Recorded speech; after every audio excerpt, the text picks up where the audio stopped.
Eh bien, donc voilà, la dernière fois, nous avions parlé de la déclaration de Barmen et aujourd'hui des tests de Pomerol. Vous voyez, c'est un peu le hasard de nos décisions. On se laisse guider ou par l'actualité, ou par des coups de cœur, ou par des idées des uns et des autres. Et donc là, c'est alors, la dernière fois, la déclaration de Barmen.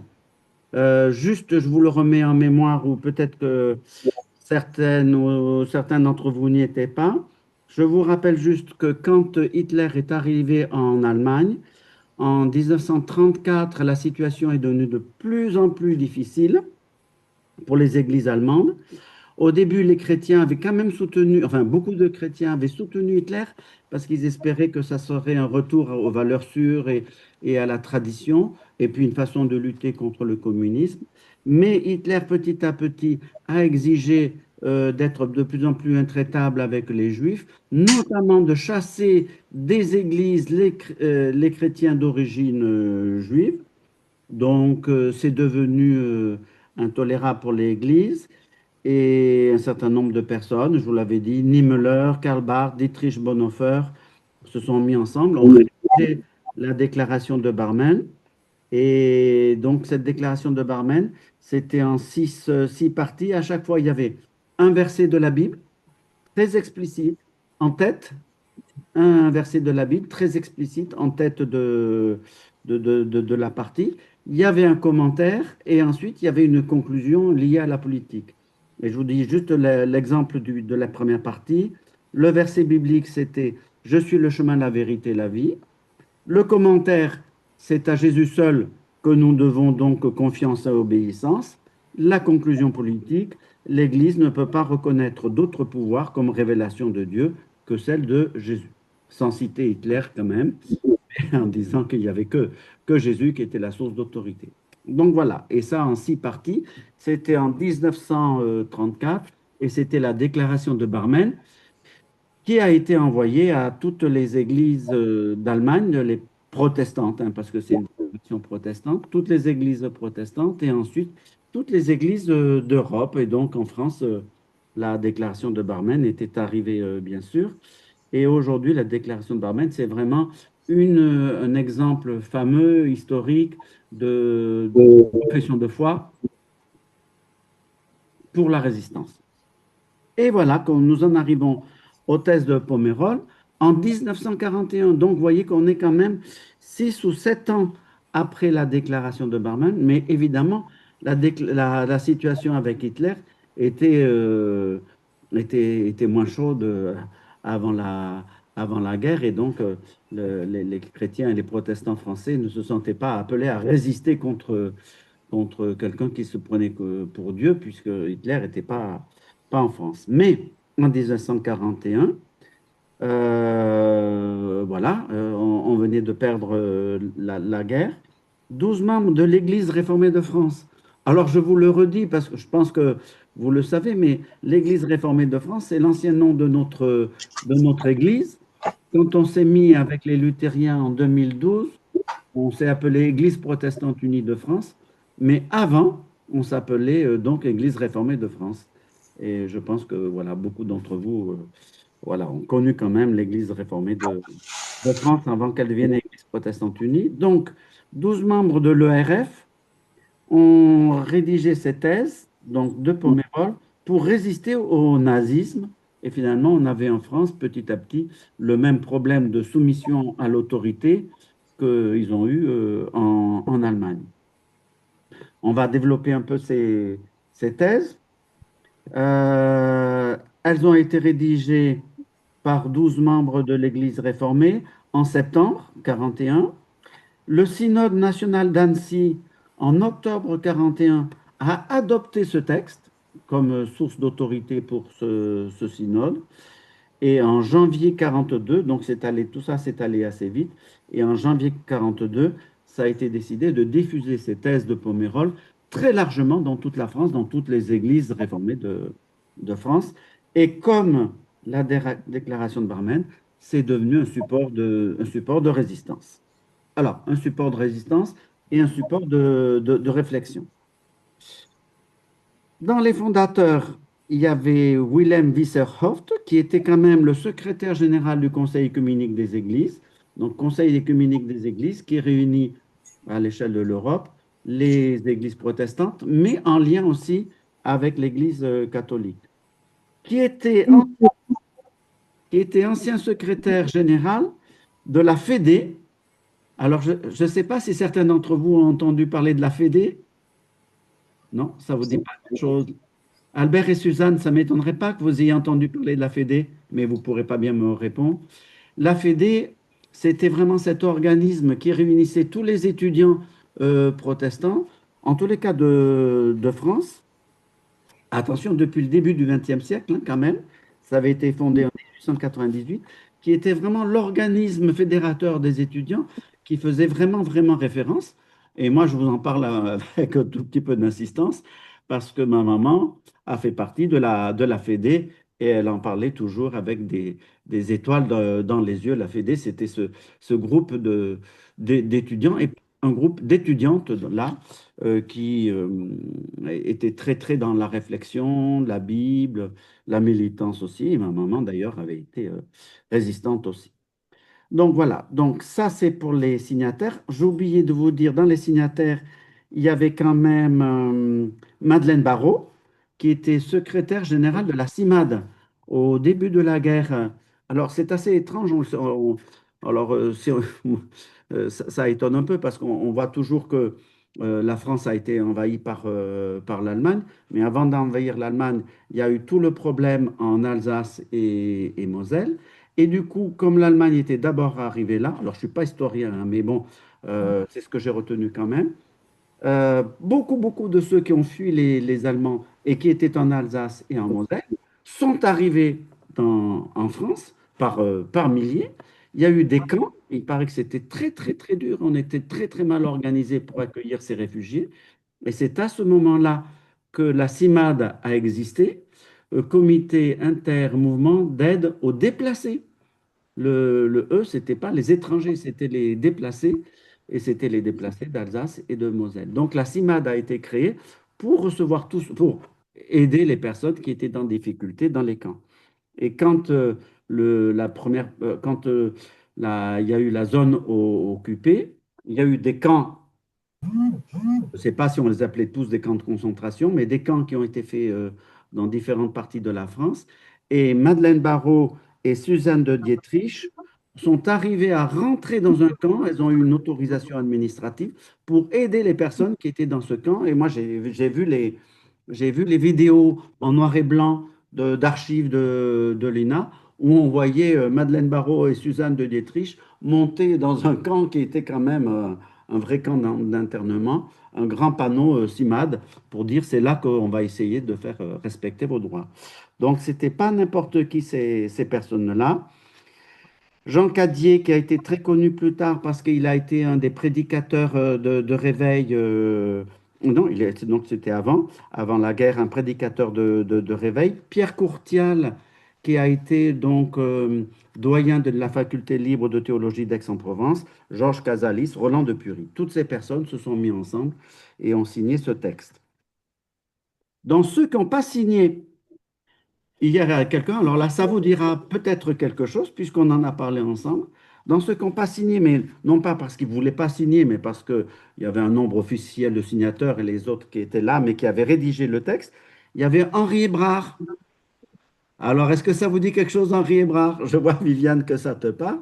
De la dernière séance, Oui, on en a oui. parlé. C'était le pasteur qui avait reçu Jeanne Barnier. Qui Ouais. avait reçu Jeanne Barnier, qui se posait la question est-ce qu'elle devait faire des fausses cartes d'identité?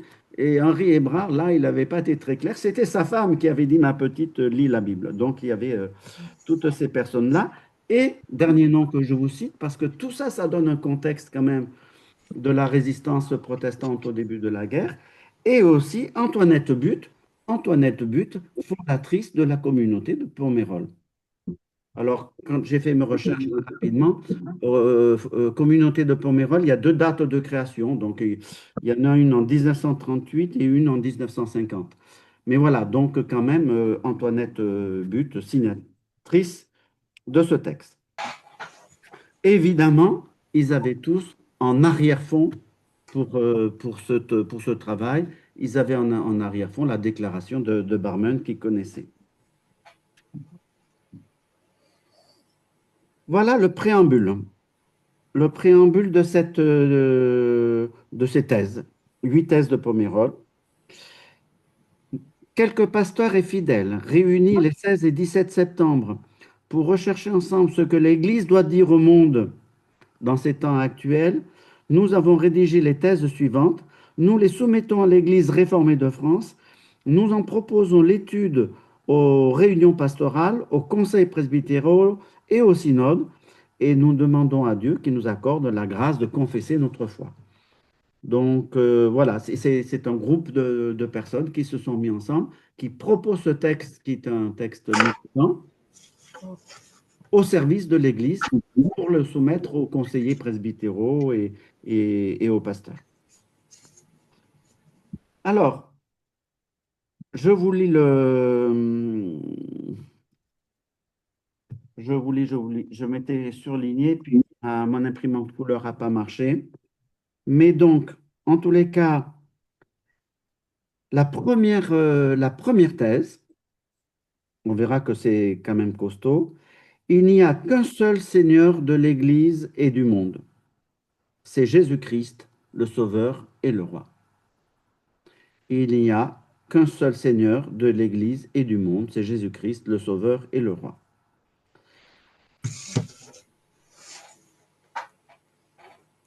L'Église enseigne au monde la volonté de Dieu qui concerne l'ordre qui doit y régner. Et donc, à la différence de la déclaration de Barmen, où il y avait un verset biblique, un commentaire du verset et une conclusion politique, là, il y a tout de suite une affirmation, une confession de foi. Et ensuite, en petit, entre parenthèses, il y a le verset biblique. Donc, il faut un peu plus prendre le temps d'aller chercher la référence. Elle n'est pas indiquée explicitement dans la confession de foi. Il y en a pour chaque partie plusieurs références bibliques. Je vous en lis une pour celle-là. C'est dans Philippiens, Rococo Gaifico. C'est dans Philippiens. Vous allez voir que c'est quand même assez explicite. Philippiens 2, verset 9. Dieu a souverainement élevé Jésus-Christ. Il lui a donné le nom qui est au-dessus de tout nom. Afin qu'au nom de Jésus, tout genou fléchisse dans les cieux, sur la terre et sous la terre, et que toute langue confesse que Jésus-Christ est Seigneur à la gloire de Dieu le Père. Donc, effectivement, c'est un verset biblique extrêmement explicite. Encore une fois, il n'y a qu'un seul Seigneur, c'est Jésus-Christ, c'est la seule autorité. On voit bien que du coup, ce qui est pour nous une belle déclaration de foi pieuse et spirituelle en disant nous avons dans notre vie qu'un seul Seigneur, là, ça devient une militance politique parce que ça voulait dire ce que le maréchal Pétain exige de nous, ce que les lois exigent contre les Juifs, ça n'est pas notre autorité finale, parce que notre autorité finale, c'est le Seigneur. Deuxième thèse, il appartient à l'Église donc de porter un jugement sur la situation concrète du monde et la situation concrète de l'État. C'est-à-dire qu'au fond, finalement, l'Église a son mot à dire sur ce que fait l'État et la nation. Bien sûr, en prononçant ces jugements, l'Église n'oublie pas qu'elle est elle-même sous le jugement de Dieu. C'est-à-dire qu'au fond, finalement, l'Église se donne explicitement le droit de dire son avis sur ce que l'État fait et proclame, et reconnaît en même temps que l'Église, elle est elle-même sous le regard du jugement de Dieu. Ce qui m'étonne un petit peu, c'est que dans les références bibliques, on va le voir pour cette partie-là et pour le chapitre 4 aussi. Euh, il y a de temps en temps des références qui disent soyez soumis au roi et au gouverneur. Mm. Donc c'est assez. On sait que c'est dans la Bible, hein, soyez soumis au roi, soyez soumis au gouverneur, soyez soumis aux autorités. Ce qui est paradoxal, c'est de citer ces versets bibliques au moment où l'Église se donne l'envie, se donne le devoir de résister à l'État. Parce que justement, quand on résiste à l'État de Pétain, au régime de Vichy, on n'est plus dans la soumission parfaite à l'autorité, on est dans la contestation de l'autorité. Ceci dit, il cite assez souvent des passages qui disent d'être soumis au roi ou au gouverneur. Je vous cite par exemple le verset biblique qui est proposé pour la partie 4, dans le chapitre, dans la thèse numéro 4. Il cite 1 Pierre 2, 13 à 14, Jacques, Pierre, Jean. Donc 1 Pierre 2, 13 à 14. Et là, vous allez voir, à cause du Seigneur, soyez soumis à toutes les institutions humaines, ou bien au roi qui est souverain, ou bien au gouverneur comme envoyé par lui pour punir ceux qui font le mal et pour louer ceux qui font le bien. Donc, là, le verset biblique, soyez soumis à toute institution humaine, soit au roi, soit au gouverneur. Et tout à l'heure, je vous proposerai une toute petite réflexion pour savoir finalement pourquoi c'est des textes un peu contradictoires de la Bible qui semblent être mis en référence régulièrement de ces thèses de Pomerol. Voilà. Alors, ça devient quand même tout ce débat entre être soumis à l'État et résister à l'État devient un peu explicite dans la thèse numéro 5. Je vous la lis. L'Église reconnaît l'autorité de l'État voulue par Dieu pour le bien commun. Elle exhorte donc les membres de l'Église à accomplir loyalement leur devoir de citoyen, leur rappelle que tout chrétien doit obéissance à l'État, encore une fois, voyez, étant bien entendu que cette obéissance est subordonnée à l'obéissance absolue que l'on doit à Dieu seul. Et cette fois-ci, on revient à un texte biblique qui donne une autorité magistrale au Seigneur plutôt qu'au roi. Et c'est un beau verset que j'aime beaucoup dans le livre des Actes, Actes chapitre 4, au verset 12, que les protestants ont souvent voilà, cité aussi. Acte 4, 12. Le salut ne se trouve pas en dehors de Jésus, car il n'y a sous le ciel aucun autre nom que celui de Jésus qui a été donné pour les êtres humains et par lequel nous devions être sauvés. Il n'y a sous le ciel aucun autre nom que celui de Jésus par lequel nous devions être sauvés. Donc là, l'État retrouve une place secondaire. Donc c'est assez amusant, cette thèse-là. Elle dit, l'Église reconnaît l'autorité de l'État voulu par Dieu. C'est même Dieu qui veut qu'il y ait un État pour protéger les êtres humains, mais même cet État doit être soumis à Dieu parce qu'il n'y a que Dieu. Voilà, donc on arrive à la thèse numéro 6. L'Église rappelle que la mission de l'État, donc on voit bien qu'il y a contestation, nous rappelons que la mission de l'État, c'est d'assurer à chaque citoyen un régime de droit qui garantit des libertés essentielles. Donc, quand on enferme les juifs, les communistes, les Allemands, hein, vous savez qu'à Aix-en-Provence, au camp d'Émile, on a enfermé tous les Allemands qui pourtant qui avaient fui le nazisme. Donc, le rôle de l'État, c'est de garantir les libertés essentielles en excluant toute discrimination injuste, tout système de délation, on voit de quoi ils font allusion, et tout arbitraire en particulier dans le domaine de la justice et de la police.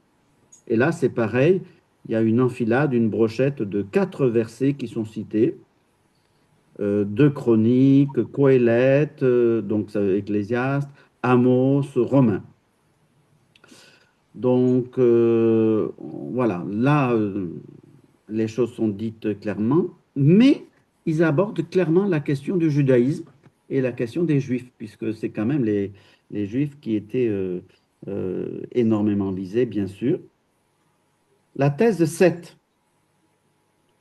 fondée sur la Bible, l'Église reconnaît en Israël le peuple que Dieu a élu pour donner un sauveur au monde.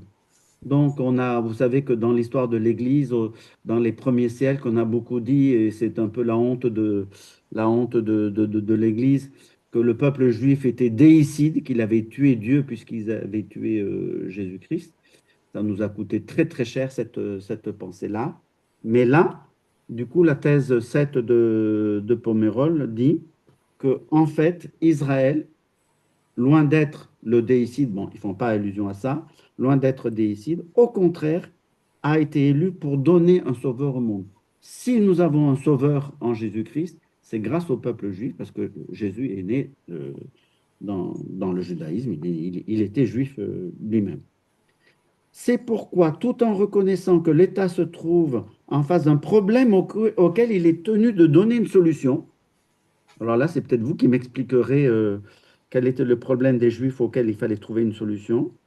Tout en reconnaissant que l'État se trouve en face d'un problème auquel il est tenu de trouver une solution, l'Église élève une protestation solennelle contre tout statut qui rejette les Juifs en dehors des communautés humaines. Voilà.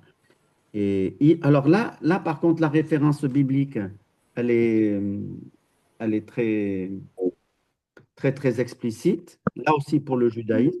C'est dans Romains au chapitre 11. C'est l'apôtre Paul qui parle. Alors, je vous lis que les premiers versets, mais il y en aurait 36 à citer. C'est un grand chapitre de l'apôtre Paul.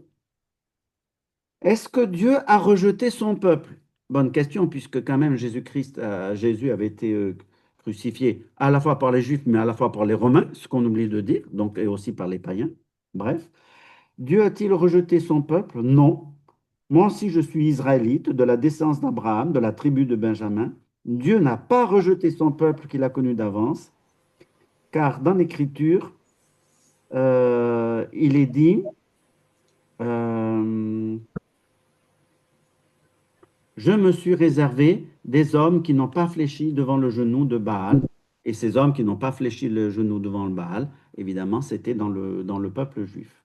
Donc c'est une longue démonstration de l'apôtre Paul qui dit non, Dieu n'a pas rejeté son peuple, il n'a pas rejeté le peuple juif. Et c'est cité donc contre Hitler, contre Pétain, contre le régime de Vichy et pour défendre les Juifs. Donc l'avant-dernière thèse, elle abordait très fortement la question donc du statut des Juifs. Et la dernière thèse, un peu finalement, elle boucle la boucle. Elle revient un peu comme la première et elle parle clairement du totalitarisme et de la collaboration avec le régime de Vichy en disant, nous dénonçons les équivoques. L'Église affirme qu'on ne saurait présenter la soumission aux vainqueurs, donc pour dire les Allemands avaient gagné, nous on a perdu. On ne peut pas présenter l'inévitable soumission aux vainqueurs comme un acte de libre adhésion. On est soumis aux vainqueurs, mais on n'adhère pas. Nous acceptons les conditions matérielles de la défaite, mais nous considérons comme une nécessité spirituelle la résistance à toute influence totalitaire et idolâtre. Et il cite alors là un passage de Ézéchiel au chapitre 28 qui parle à un prince, le prince de Tyr. Tu as dit, je suis Dieu, mais tu n'es pas Dieu, tu es un homme. Tu as dit, je suis Dieu, eh bien tu n'es pas Dieu, tu es un homme. Donc voilà, c'est donc cette affirmation, dernière thèse, pour dire encore une fois, nous sommes soumis au Seigneur et pas à l'État lorsque l'État déraille. Voilà, est-ce que vous avez quelques remarques, quelques étonnements, quelques questions?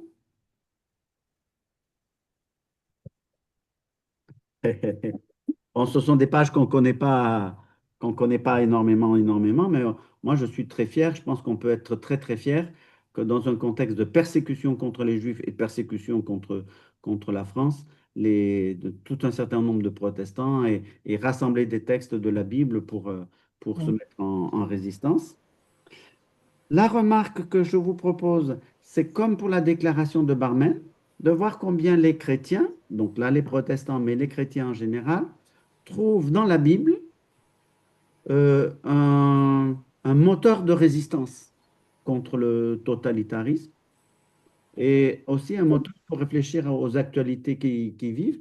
Et par rapport au judaïsme, c'était très clair aussi. Mais je vois une sorte de différence que je vous propose. Si vous avez, je vous ai envoyé la dernière fois, normalement, la déclaration de Barmen.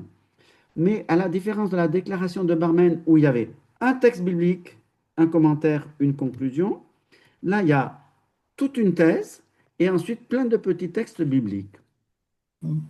Euh, Quand je comparais les deux déclarations, j'étais un peu surpris. Peut-être qu'on peut faire remarquer que la déclaration de Barmen est plus ancienne que les thèses de Pomerol et qu'il y a tout un travail sur l'autorité de la Bible qui se fait entre-temps. Alors, je vous propose, c'est une réflexion personnelle. Il y a des moments où l'Église peut dire, la Bible dit ça veut dire ça, nous en concluons ça. C'est clair, c'est net. C'est un peu la déclaration de Barmen. Et puis, il y a un moment où, dans l'Église, et là, c'est un peu l'Église réformée de France, parce elle est pluraliste, c'est un rassemblement entre plusieurs tendances théologiques qui parfois se sont opposées. Peut-être avec le temps, on prend la décision de dire clairement ce qu'on pense. On pense qu'il faut résister à l'État. On pense que, voilà. On trouve comme support de notre pensée qu'on ne prétend pas être issu automatiquement tout de suite de la Bible. On trouve dans la Bible des références qui nous aident à penser cela. Vous voyez que le statut de la Bible est un tout petit peu inversé dans les deux confessions de foi. Mais surtout, ce que je remarque, là, je vous l'enverrai, vous aurez le texte sous les yeux si vous voulez. Ce que je remarque, c'est que du coup, à chaque thèse, il y a une, deux, trois, quatre ou cinq références bibliques, c'est-à-dire qu'on met les références bibliques un peu en, en discussion les unes avec les autres, en disant pas tel verset, telle conclusion, ça veut dire ça, un point c'est tout, mais en mettant vraiment plutôt un travail de confrontation des textes bibliques entre eux. Confrontation à tel point que des fois, dans la même thèse, on cite un verset qui dit il faut être soumis aux autorités et d'autres textes qui semblent dire qu'il faut quand même contester les autorités. Donc, on prend l'habitude, dans l'Église réformée de France, de lire les textes bibliques un peu en confrontation et d'en tirer des convictions personnelles, plutôt que de dire la Bible dit ça, point, c'est tout. Je ne sais pas si vous voyez un peu ce que je veux dire. Mhm. Oui, oui. Et en fait, c'est souvent un débat que les églises ont entre elles, que l'Église protestante unie a avec certaines églises qui s'appuient plus directement sur la Bible, et des fois l'Église réformée ou l'Église protestante unie qui dit, oui, ben, avant de dire qu'un verset, ça signifie telle chose, il faut peut-être prendre la Bible dans son ensemble et se laisser travailler par l'ensemble de la... Oui, et puis après, il y a les sujets difficiles pour l'éthique, quoi. Après, tout ce qui est voilà, Exactement.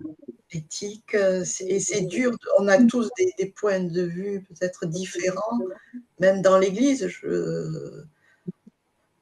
Exactement. À l'intérieur même d'une même église, même, hein, je veux dire. Hein. Voilà, oui, oui. Mais moi, Même pour des élections, enfin, quand il y a eu des élections, je me souviens, c'était tendu, quoi, parce que dès qu'il n'y a plus les élections, ça y est, on commence à être unis. Et puis après,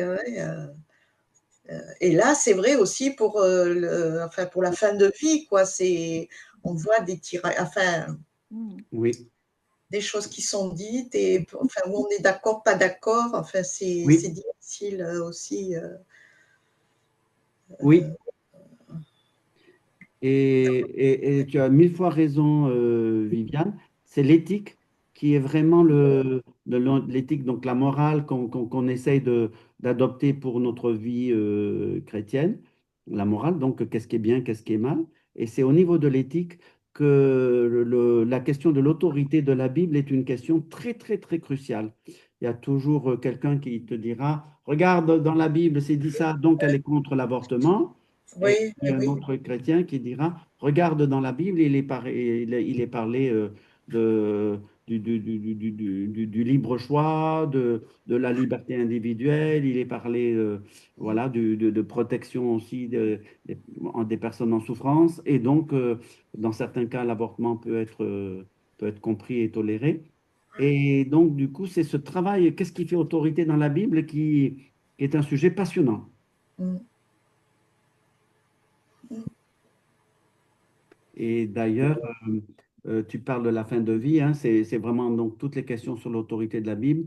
Et en ce moment, la Fédération protestante de France semble dire finalement, j'ai plusieurs personnes qui m'ont rendu attentif, que beaucoup de déclarations de la Fédération protestante de France disent non, non, non, la Fédération protestante de France, elle est contre le choix de décider de sa fin de vie.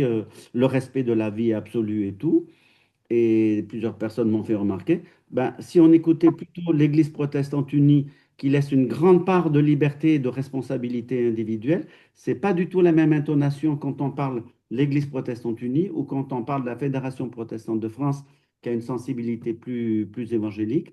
Et il y a des nuances assez fortes. Et Mm. finalement, c'est pas banal, hein. Oui, ben oui.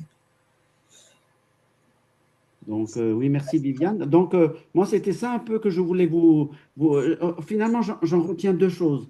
La force que les protestants et les chrétiens ont trouvée dans la Bible, dans un contexte politique, dire non, c'est non, un point c'est tout, on n'est pas là pour mettre dehors tous les juifs. Donc, une force. Et ils ont trouvé dans la Bible un soutien très fort, aussi bien la déclaration de Barmen que les thèses de Pomerol, mais aussi finalement toute cette habitude de mettre les textes bibliques en contrepoint pour leur dire, voilà, ils sont en dialogue entre eux, les textes bibliques aussi. Notamment la question des étrangers. Il y a des textes bibliques qui disent, tu respecteras l'étranger qui est dans tes portes, tu lui ouvriras ta porte. Et des textes bibliques qui disent, ne vous mariez pas avec les étrangers, mais allez vous marier avec ceux de votre pays d'origine. Donc, effectivement, il y a des débats dans la Bible elle-même parce que, Et Oui. ça a été écrit à des époques différentes, donc oui, forcément, ça ne dit pas la même oui, chose. ouais. Voilà, donc il y a voilà, c'est donc difficile de prendre un seul verset de la Bible et de Oui. dire, ah, la Bible dit qu'il faut mettre tous les étrangers dehors parce que Abraham, il est allé chercher pour son fils une femme en Mésopotamie, et Mm. puis d'autres passages qui disent le contraire. Donc du coup, c'est cette réflexion permanente sur le fond de la chose et comment la Bible nous parle qui est importante. Moi, ça me fait penser un peu à la réforme. Je reviens en tout début De notre année, de notre année où des chrétiens, à un moment donné, se disent non, là, c'est pas possible. Moi, la réforme, c'était contre, avec les 95 thèses, et de dire non, le salut n'est pas monnayable. Hein. Voilà, il est reçu par grâce. Et il y a des temps forts où jusqu'où on est prêt à aller, et puis il y a des temps où il faut dire clairement, non seulement dans notre Église, mais un peu hors dehors, euh, les contours importants sur lesquels on s'appuie. Voilà. Mm. C'est une question encore à l'heure d'aujourd'hui, hein. Est-ce que Mm. à quel moment on prend parole ou pas? Comme au 16e, c'est toujours soumission euh, à l'État, oui, mais en même temps, pas n'importe comment. oui. Du coup, c'est Mm. toujours un appel à réfléchir. C'est ça qui est intéressant. C'est cette réflexion permanente, se poser les bonnes questions, mais ensemble. Et c'est ensemble qu'on Mm. peut. On rêverait que, pour parler des autres, on rêverait qu'aux États-Unis, les chrétiens se mettent ensemble et prennent un peu plus la défense des étrangers, le respect du droit des étrangers contre Trump. Apparemment, ça a été plutôt le contraire. Beaucoup d'évangéliques ont soutenu Trump. Ah, Voilà, à cause voilà. Donc, oui. on rêverait qu'il n'y ait pas des déclarations de Barmen ou des thèses de Pomerol, mais quelque chose d'autre qui émerge aux États-Unis. Oui. On rêverait que les chrétiens, et là c'est un peu plus nous en France, on rêverait que les chrétiens se mettent ensemble et disent, nous respectons le peuple juif, nous respectons le droit d'Israël de se défendre et de faire respecter ses frontières. en même temps, nous nous indignons contre un génocide. Alors, quand on emploie le mot génocide, mon Dieu, on a le monde entier sur la tête, mais de trouver des mots pour dire que combien la situation est intolérable dans ces conflits-là. Mm. Donc, voilà, voilà. On sait qu'il faudrait plus de déclarations percutantes. Nos églises, elles en font un peu, quelques-unes. Elles en ont fait, hein, mais pas de choses très, très déterminantes. Mhm. Il nous manque des vrais grands théologiens qui prennent haut et fort la parole et qui nous aident à trouver les mots de la résistance. Ouais. Alors évidemment, on se dit toujours, c'est pas en France, donc c'est pas en France, c'est Israël-Gaza, donc on n'est pas légitime, mais on aimerait bien quand même, hein, on aimerait bien. Voilà. Ouais.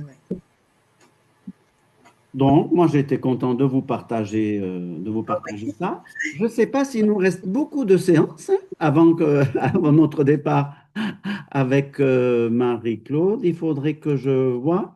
Je crois qu'il n'en reste plus beaucoup. Aujourd'hui, on est le 5 juin. Il y aura quand même la prochaine fois, le 12 juin et le 19, oui. Le 19, ça sera vraiment ultime. Hein. Ça sera ultime, ultime. Le 19, je compte sur vous. C'est vous qui me proposerez, c'est vous qui me proposerez quelque chose, je ne sais pas quoi.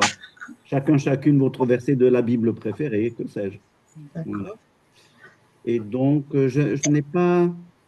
Est-ce que vous ne continuez pas, vous continuerez pas en Zoom quand vous serez À la retraite. Alors, c'est un tout petit peu en débat, c'est un tout petit peu en réflexion. Marie-Claude et moi, on n'a pas fermé la porte au fait de le faire peut-être une fois par mois. On n'a pas fermé la porte au fait de le faire plus légèrement parce qu'à la retraite, on part en voyage, on va bricoler dans notre maison, on va accueillir nos enfants, etc. On va profiter un peu. Donc, on va se donner un rythme plus léger. C'est pas sûr, il faut encore un tout petit peu qu'on pèse. En tous les cas, il faut que je demande un avis quand même au conseil presbytéral tout à fait honnête et sincère. Tant qu'il n'y a pas de nouveau pasteur, je pense que c'est déontologiquement assez possible. Tant qu'il n'y a pas un nouveau pasteur, je pense qu'on ne ferait pas trop ombrage. Je vais voir avec lui. Mais non, non, mais Mathieu Cavalier, il y a un collègue pasteur qui s'est présenté. Et du coup, vous serez dans les premiers informés. Il vient de donner son accord de venir à Terre Nouvelle dans un an au conseil presbytéral. dans un an? Voilà. Tout le monde ne le sait pas encore, mais voilà, c'est parce La qu'il. primeur du Zoom. Hein. Voilà, c'est votre primeur, c'est aujourd'hui. Mais par contre, il ne vient que dans un an. Que dans un an. Donc pendant un an, voilà, je pense qu'il n'y a pas de problème trop déontologique et organisationnel pour que j'essaie de vous le proposer une fois par mois. Je continue à le réfléchir encore un peu avec Marie-Claude, ensemble, et avec le conseil presbytéral. Voilà, pas s'engager trop vite, tout ça, mais on y réfléchit. Ben, merci. Eh bien, écoutez, j'ai été encore une fois très heureux de partager tout cela avec vous. Nous Vous avez aussi. compris, ça me fait autant de bien. En tous les cas, moi en premier que ça fait du bien de me replonger un peu dans ces pages bibliques et historiques. Et puis on se dit à la prochaine fois. OK. Bien, merci Merci beaucoup. beaucoup. Merci beaucoup. Au revoir. Au revoir. Au revoir. Au revoir.